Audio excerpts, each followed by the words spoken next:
Welcome back, and thank you for reading this book of Genesis to this point with me. We will now be starting on chapter 20 in the book of Genesis.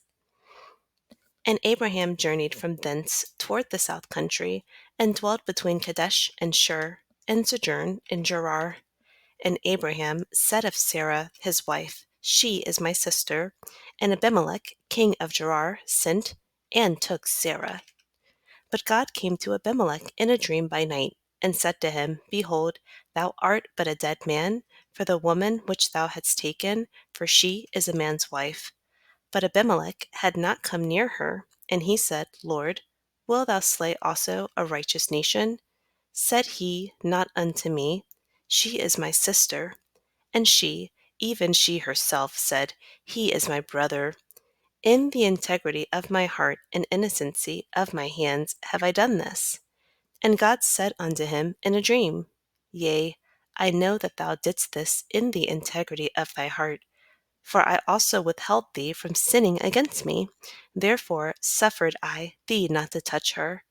Now, therefore, restore the man his wife, for he is a prophet, and he shall pray for thee, and thou shalt live. And if thou restore her not, know thou that thou shalt surely die, thou and all that are thine. Therefore Abimelech rose early in the morning, and called all his servants, and told all these things in their ears, and the men were sore afraid. Then Abimelech called Abraham, and said unto him, What hast thou done unto us? And what have I offended thee, that thou hast brought on me and on my kingdom a great sin? Thou hast done deeds unto me that ought not be done.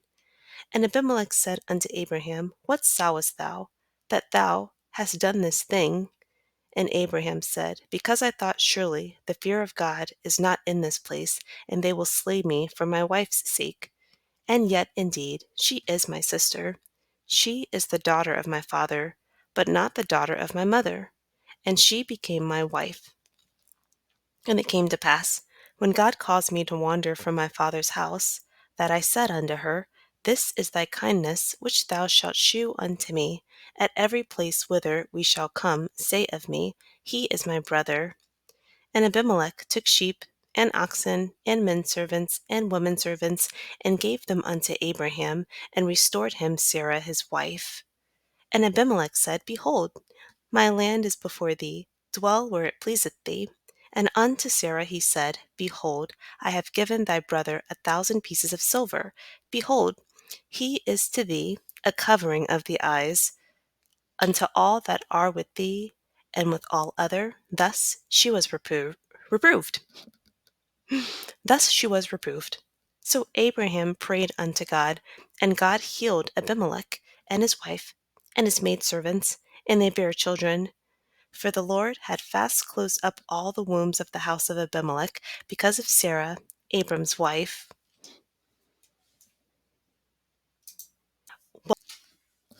So we are discussing what just happened in chapter 20. Abraham was traveling with Sarah, and he went to Gerar. This custom is what we would call now checking in, and it's the same concept. During those ancient times, you could not travel through a territory with a powerful ruler and they don't know who you are. You have to go to the ruler, you have to let them know who you are, and you have to get permission that it's okay for you to dwell in that land. So that's what Abraham was doing here. He lied to King Abimelech, saying that Sarah was his sister. Again, this is the second time he's done it. So again, the king took Sarah for himself. And God spoke to Abimelech in a dream, telling him that Sarah is another man's wife. God tells Abimelech in the dream that he understands he was lied to, but he also tells him that Abraham is a prophet to give Sarah back, or King Abimelech and his people will die. King Abimelech told his servants about this warning. They all became afraid. And he confronted Abraham genuinely. And he asked him, why did he lie? Why did you put him in that situation with God? And Abraham said, He didn't think that Abimelech believed in God, had the fear of God in the same way that he did, and that surely he would kill him for Sarah. Basically, he didn't trust God enough to be honest. Verse 12, we find out that Sarah is Abraham's half-sister. So this wasn't a complete lie, but he misrepresented his relationship with Sarah. Abraham continues by explaining he thought it would be better to tell kings in their territories that Sarah is his sister. In verse 14, King Abimelech once again gave Abraham sheep, oxen, manservants, womenservants, and then he also returned Sarah. And then he gave Abraham 1,000 pieces of silver and invited him to dwell in his land freely. After that, Abraham prayed to God, and God healed King Abimelech and his maidservants, who were able to bear children again. So once Sarah came in, and it says in verse 18, the Lord closed the wombs of the women in Abimelech's kingdom because of Sarah.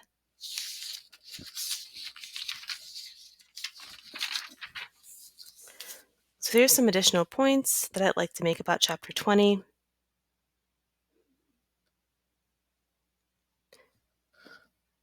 Abraham is over 100 years old. Sarah is over 90 years old, and she's had a child now in her 90s. And Abraham is still concerned with her beauty and what men will do to him over her beauty. The stories about women in the Bible who are beautiful, but definitely Sarah, it just confirms that you can't listen to the world over God. God is a creator. God does not have to operate within limiting parameters. For example, with Sarah's birth, God can create solutions out of nothing because he's a creator. Satan, conversely, Satan can't create anything. All Satan can do is manufacture or produce answers from God's creation. All Satan can do is use what God already created to make a solution. So the solution that Satan provided Sarah was, hey, get this other woman, let your husband sleep with her, and get a child that way. When God already told them he would make them a powerful nation, he didn't reveal everything.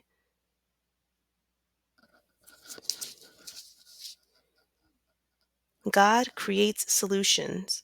Satan manufactures answers.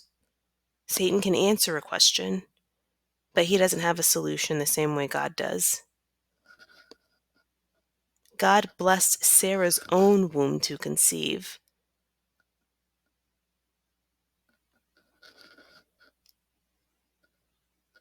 It was fear and desire that Satan forced a surrogate.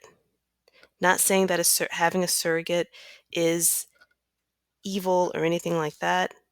We're talking about this story right here. We're talking about what happened to Sarah.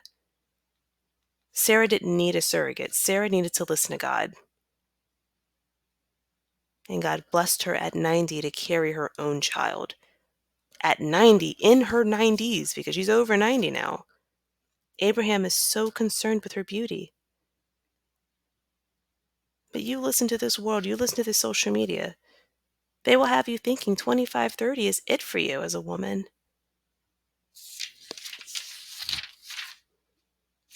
Another point I'd like to make, God gave Abimelech important information about Sarah to him in a dream. Abimelech sincerely asked for an explanation from Abraham, and Abraham honestly explains that Sarah is his sister and that he didn't trust God enough to be honest. And after that, Abimelech blessed Abraham with enough cattle and money and gave him permission to dwell the land. Another point I'd like to make, the king didn't have sex with Sarah. In chapter 20, verse 6, King Abimelech tells God, I didn't even touch her. So all this money, all this wealth that Sarah's beauty got Abraham again, she didn't have sex with him. Also, Sarah was so powerful. The king taking her was enough to cause the women in the household to not be able to conceive, and it was only removed after Abraham's prayer. So again, the right kind of woman can really help a man.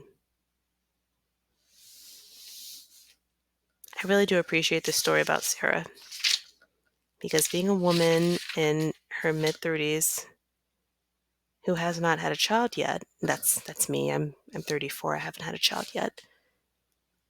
And sometimes the comments are just ridiculous from people.